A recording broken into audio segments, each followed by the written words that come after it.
সিনেমাটা সত্যি জানো তুলে? শুনেছি মোটামুটি যে একদম কনফার্ম যে এটা বিক্রি হয়ে গেছে, কিছুদিনের মধ্যে উঠে যাবে সব সিনেমা হল চাপে। তো আশিস যেমন বলছে যে এই সিনেমা হলটা নাকি বলছে যে বিক্রি হয়ে গেছে, তো এটা হয়তো আমার বা আমাদের হয়তো এটাই শেষ মানে কি বলবো এই সিনেমা হলে বাংলা সিনেমা দেখা বা লাইক সিনেমা দেখা হতে পারে, জানি না। এই যে এখানে এখানে রাখা যাবে, এখানে মানে সাইকেল না বাইক একবার জিজ্ঞাসা করলে? দুটোই?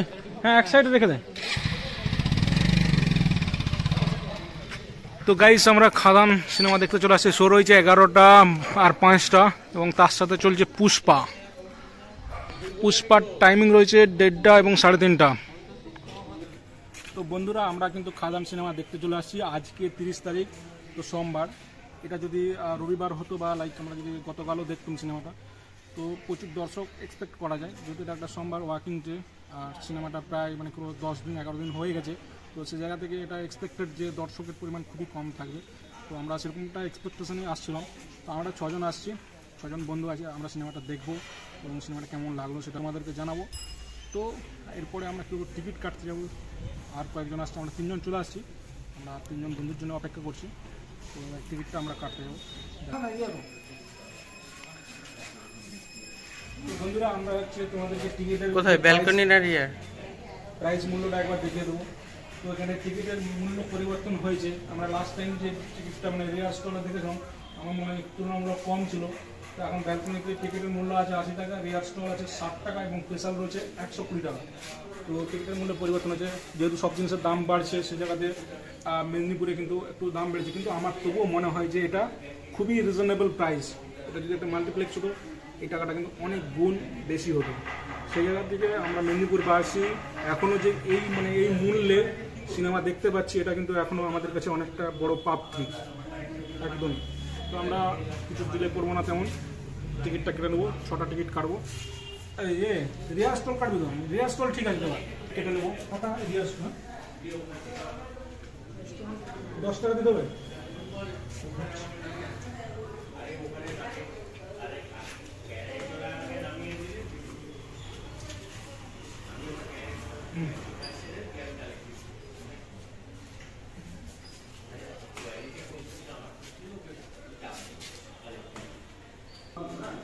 কালকে কেমন ভিড় ছিল?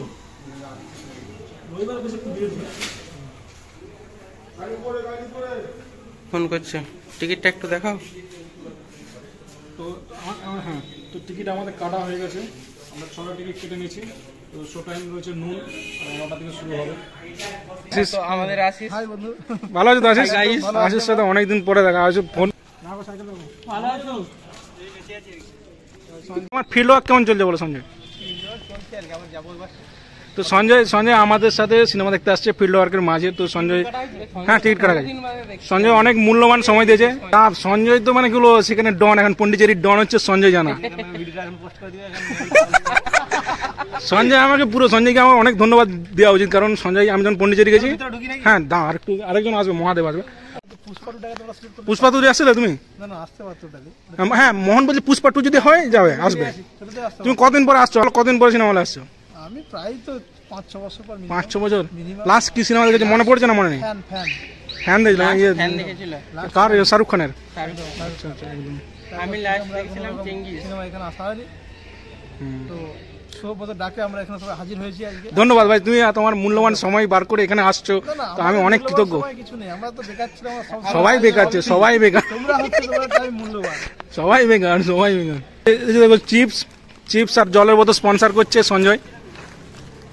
এরাও যাবে, মানে এরাও খুব শীঘ্রই বিহার যাবে। তাহলে আরে ভাই প্রথম স্টেপটা ক্লিয়ার করে নিয়েছো, বাকিটাও হয়ে যাবে।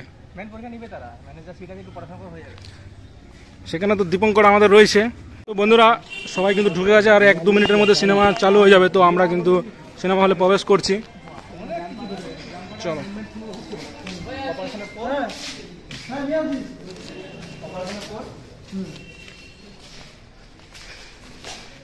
ধূমপান নিষেধ।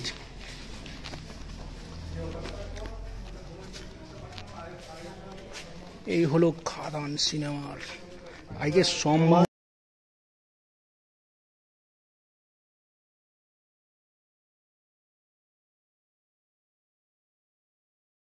37 মিনিট 2 ঘন্টা 17 মিনিট 2 ঘন্টা 17।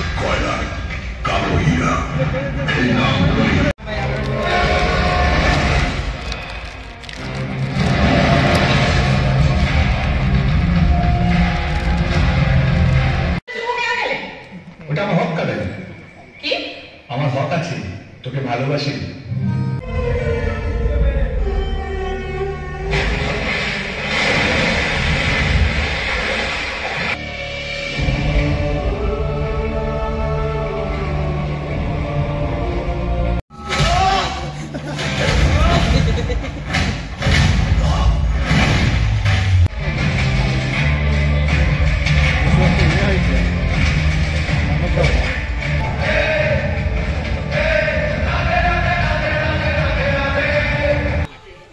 তো বন্ধুরা এখন ইন্টারভেল দিয়েছে, তো আমরা সিনেমাটা দেখছি, খাদান সিনেমাটা। তো খাদান সিনেমাটার মধ্যে এখন ইন্টারভেলে বোঝা যাচ্ছে যে একটা টুইস্ট বা টার্নিং হতে চলেছে, যেখানে মানে গল্পটা যত যেভাবে এগাচ্ছিল সেটা একটা কি বলবো নর্মাল প্লট মনে হচ্ছিল, কিন্তু এর মধ্যে কিছু জিনিস ঘটে গেছে যে জিনিসগুলো ইন্টারভেলের পরে বোঝা যাবে যে এই জিনিসগুলো কেন ঘটেছে, মানে কিছু একটা টুইস্ট রয়েছে সেটা ডিসক্লোজ হবে।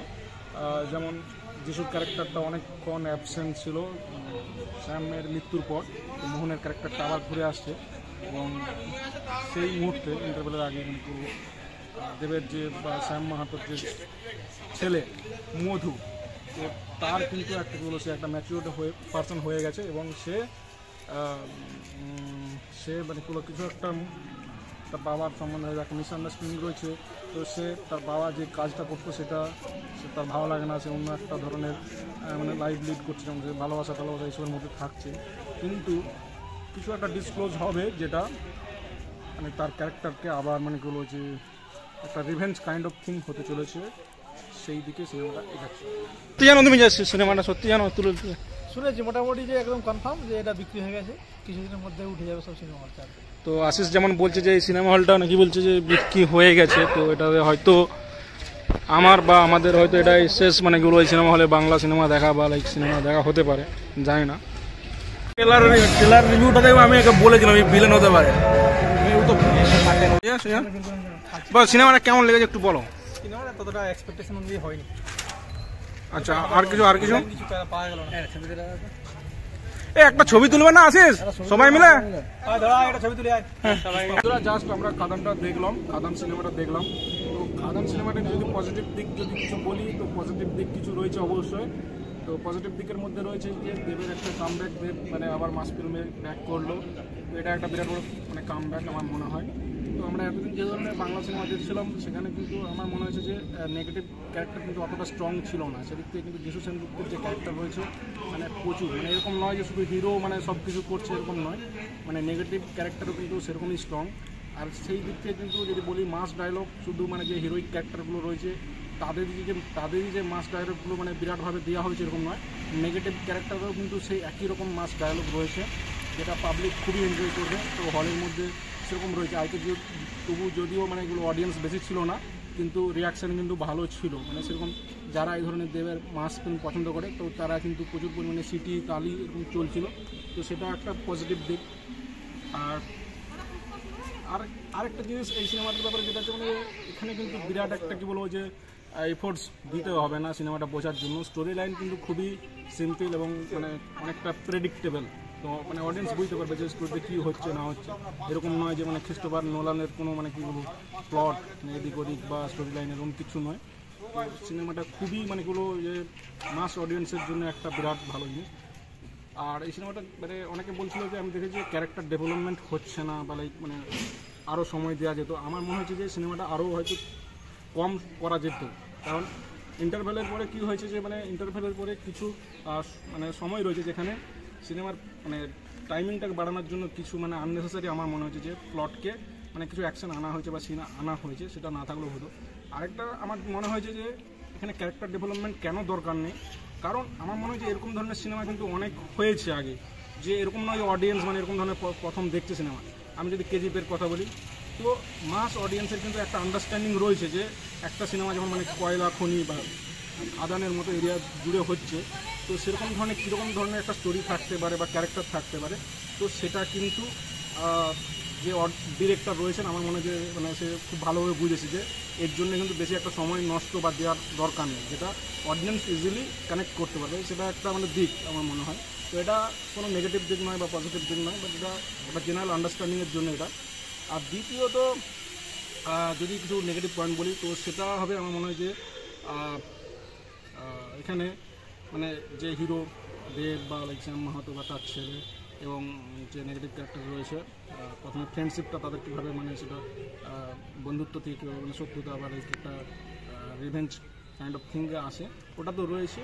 কিন্তু তার বাদে যে বাকি ক্যারেক্টারগুলো রয়েছে কিন্তু ওই ক্যারেক্টারগুলো স্ট্রং নয়। যেমন আমার মনে হয় যে পার্থসারথী যে ক্যারেক্টারটা প্লে করছে সেখানে ওই ক্যারেক্টারটা শুধু রয়েছে, তো ওই ক্যারেক্টার যে কী করছে, কেন করছে বা কেন রয়েছে বা এত বড় একটা মানে উনি একজন অভিনেতা, সেই জায়গা থেকে দাঁড়িয়ে কিন্তু ওনার সেরকম কিন্তু ওখানে সিনেমাতে কন্ট্রিবিউশন নেই, এটা আমার একটা ব্যক্তিগত মত।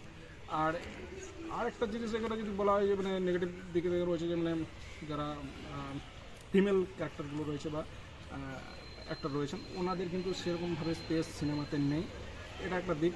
আর সিনেমাটোগ্রাফিতেও কিন্তু এখানে বিরাট কিছু নেই, এরকম নয় যে আমি এখানে বিরাট কিছু দেখছি বা এরকম জিনিস আমি দেখিনি। তো এখানে একটা জিনিস রয়েছে যে দেবের ক্যারেক্টারটা কিন্তু অনেকবার মানে বিভিন্ন রকমভাবে বিভিন্ন স্টাইলে কিন্তু বিড়ি খাচ্ছে। তো এরকম মানে অনেক আমরা দেখেছি অ্যাক্টরকে, যারা মানে পুরো বলিউডেও দেখেছি বা সাউথেও দেখেছি, রজনীকান্ত বা শাহরুখ খানকেও দেখেছি, তো এইটা কিন্তু নতুন কিছু নয়। আরেকটা জিনিস সিনেমাটোগ্রাফিতে কিন্তু এরকম কিছু নয় যে বিরাট সিন মানে নতুন কিছুভাবে আমরা দেখছি। তো অনেকেই বললে যে হয়তো কেজিএফের সঙ্গে কিছু সিনেমার মিল রয়েছে, তো সেটা পেতে পারে। এটা অনেক বলিউডের সিনেমাগুলো আমরা এরকম অনেক কিন্তু সিন দেখেছি, এটা তো নতুন কিছু নেই। তো আবারও এটা একটা কিন্তু বেঙ্গলি সিনেমার জন্য বা বেঙ্গলি অডিয়েন্সের জন্য এটা কিন্তু একটা ভালো ফিল্ম। এই ফিল্মটা যদি বেঙ্গলি ইন্ডাস্ট্রি আজ থেকে 10 বছর বা 8 বছর আগে বানাতে পারতো, এই সিনেমাটা কিন্তু আরও বিরাট ইনকাম করতে পারতো। তো সেই জায়গা থেকে তবু বেটার লেট দেন কখনোই না হবার চেয়ে। তারপর সাউন্ডটা কোনো, তো এটা একটা দিক। আর সিনেমাটা দেখা যেতেই পারে ওয়ান টাইম হয়, তবু এখন কী বলো একটা ক্রেজ কমে গেছে। যখন সিনেমাটা শুরু হয়েছিল আজ প্রায় 10 দিন হয়ে গেছে, তো সেই পরিমাণে হয়তো ক্রেজটা নেই। আমার মনে হয় যদি আমি হয়তো মানে প্রথম মানে 1-2 দিনের মধ্যে বা 25 ডিসেম্বরের আগে সিনেমাটা দেখতাম, হয়তো সিনেমাটা আরও মানে কি ভালো লাগতো। ঠিক আছে, ওয়ান টাইম ওয়াচ আফটার মানে অনেকদিন পরে আমি সিনেমা দেখছি, তো সেই থেকে ঠিক আছে। মহাদেব, তোমার কিছু বলা হয়েছে? স্টোরিটা খুবই ছোট, ঠিক আছে, তেমন কোনো কিছু নেই, কিন্তু ছোট স্টোরিটাকে বড় করেছে। আর ক্যারেক্টারগুলো খুব একটা ফুটিয়ে ওঠেনি। হ্যাঁ, যেমন মহিলাদের ক্যারেক্টার যেটা বললে বা জিতু সেনগুপ্ত ক্যারেক্টার ঠিক ছিল। হ্যাঁ, মানে ওটাই আর কি, যে মানে পুরো ফোকাসটা কিন্তু মানে দেব আর হচ্ছে যিশুর মানে মধ্যেই ঘুরছে। ঠিক আছে। হ্যাঁ, আরেকটা জিনিস হচ্ছে যেটা কিন্তু সিনেমাটার নাম হচ্ছে খাদান, কিন্তু এখানে খাদানের কিন্তু বিরাট সিন নাই। খাদানের সিন শুধু ওই কয়লা খনিতে বোম ওইটাই রয়েছে, কিন্তু পুরো সিনেমাটা কিন্তু ঘুরছে বা লাইক ঘুরে বেড়াচ্ছে কিন্তু খাদানের বাইরে, মানে কিন্তু তাই তো সেটা মানে ফ্রেন্ডশিপ কিভাবে মানে কি বলবো একটা যে এনিমিজম বা লাইক মানে এরকম দুশ্মনী তৈরি হচ্ছে সেটা। সিনেমা যেমন দেখেছি যে কেজিএফ দেখেছি, হ্যাঁ ওটা প্রায় খাদানের মানে ওই হ্যাঁ খাদানে কিন্তু কেজিএফে কিন্তু খাদানে দেখাচ্ছে লাইক বেস করে তৈরি, যেটা কিন্তু এখানে খাদানের বাইরে মানে সারাউন্ডিং খাদানটা বেস করে তৈরি করে, বাকি স্টোরিটা হচ্ছে খাদানের বাইরে। হ্যাঁ, খাদানের মধ্যে তেমন কোনো স্টোরি নেই এখানে। তো মানে খাদান যে মানে যে খাদান নেই কিছু হচ্ছে এরকম কিছু নয়। না, সেক্ষেত্রে মডারেট ভালো বলা এটা, ঠিক আছে। হ্যাঁ, বাট এটা কি না, আমরা এই সব স্টোরিতে অনেক সিনেমা দেখে নিয়েছি। হ্যাঁ, এটা আজ থেকে 10 বছর আগে হতো বেঙ্গলি ইন্ডাস্ট্রি তো বিরাট কিছু হতো, তাই তো। হ্যাঁ, এইসব স্টোরিতে মানে সিনেমা দেখে আমাদের এক্সপিরিয়েন্স যে হয়েছে, সেক্ষেত্রে আমাদের মনে হচ্ছে যে এটা হয়তো ঠিকঠাক নয় বা ঠিকঠাক, বাট খুব একটা হাইফাই নয়, বিরাট নতুন কিছু নয়। এবার ধরো যারা হিন্দি সিনেমা দেখে না, হ্যাঁ বেঙ্গলি সিনেমায় দেখে, তাদেরকে বা যারা দেবের বা মাস ফিল্ম, যারা বেঙ্গলি মাস ফিল্ম দেখতে পছন্দ করে তাদের জন্য এটা ঠিক আছে, ঠিকঠাক আছে, ভালো।